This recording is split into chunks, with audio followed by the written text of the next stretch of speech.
松本城值得買票進去看嗎？這次我們從入口一路走進天守閣，除了鐵炮、武士文物和木造結構，還要挑戰又窄又陡的樓梯，看看不同樓層能看到什麼景色。最後再到護城河外側，看看松本城最經典的全景，告訴你松本城到底值不值得買票進去看呢？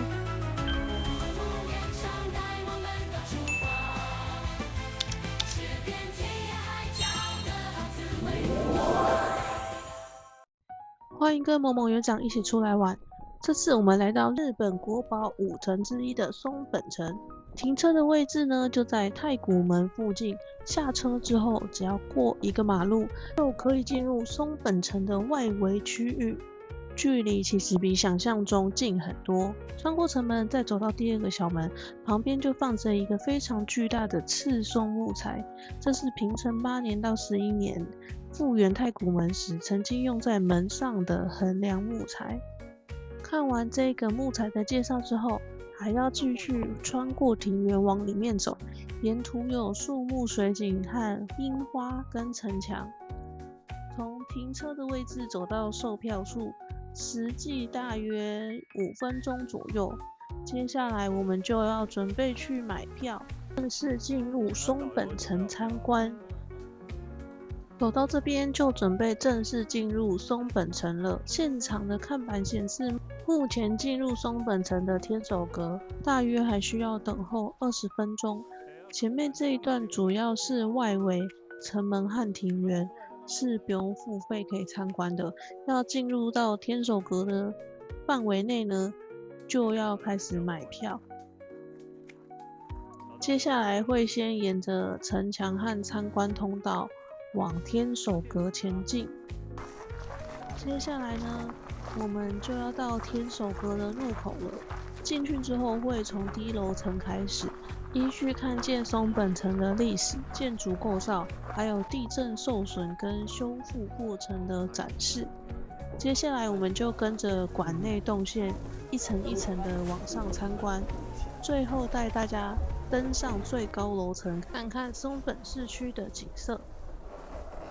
一進來就是松本城的歷史展示，館內主要是依照時代跟主題分層介紹的。除了歷史的資料，裡面也有城郭模型和建築構造展示，可以比較清楚看見松本城以前的樣子。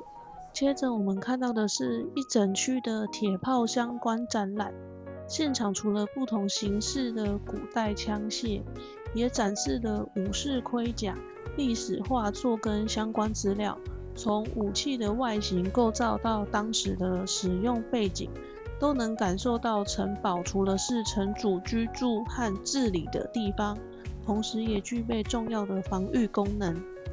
這裡也介紹了松本城鐵炮藏的相關收藏與資料，可以看到不同城郭保存鐵炮文物的方式。看完1樓的槍炮與武士文化後，旁邊還能從城牆上的槍眼往外看。這種開口除了採光和觀察，也方便守城時從內部對外防禦。接着，我們就沿着狹窄的木造樓梯往2樓走。樓梯比一般的建築陡很多，加上通道不寬，人多的時候只能慢慢往上。來到4樓之後，最大的特色就是可以4個方向都往外看。隨着鏡頭繞一圈，可以看到護城河、庭園、松本市區，還有遠方的山景。每一面的視野都不太一樣，也更能感受到天守閣站在城內制高點的位置。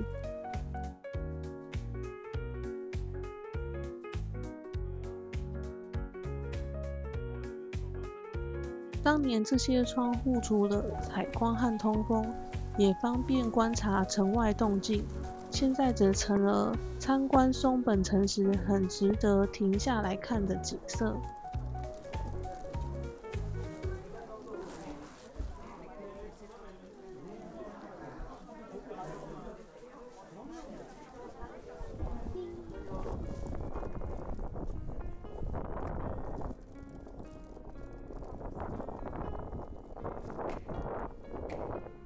抬頭還可以看見交錯的大型木梁，這一層比起展品更適合感受天守閣本身的木造結構。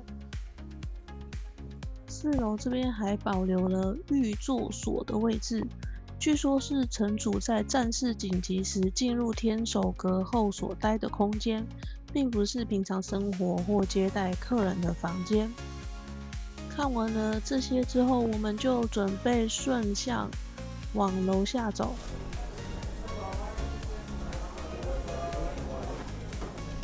下樓的途中還可以看到松本城二之丸御殿遺址的發掘和修復資料。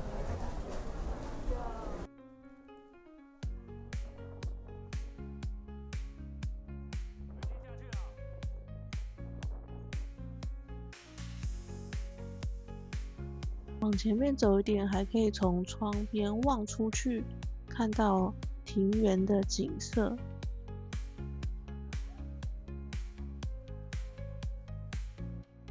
走出天守閣後，再回頭看一次松本城，黑白相間的外觀真的非常有辨識度。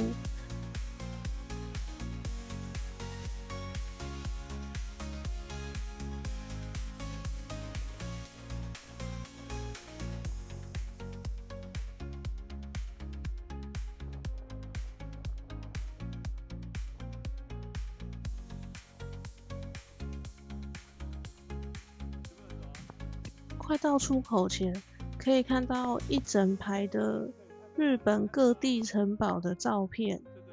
這邊一共展示了50座城堡，包含紅前城、上杉城、白石城、若松城等不同城郭。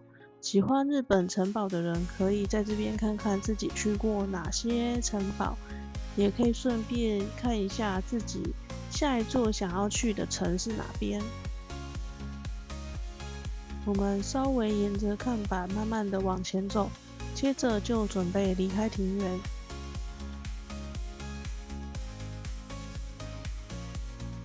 沿着護城河慢慢走到外側，從這個方向看過去，可以把松本城、石垣和護城河一起收進畫面裡。這也是我在松本城最喜歡的視角之一。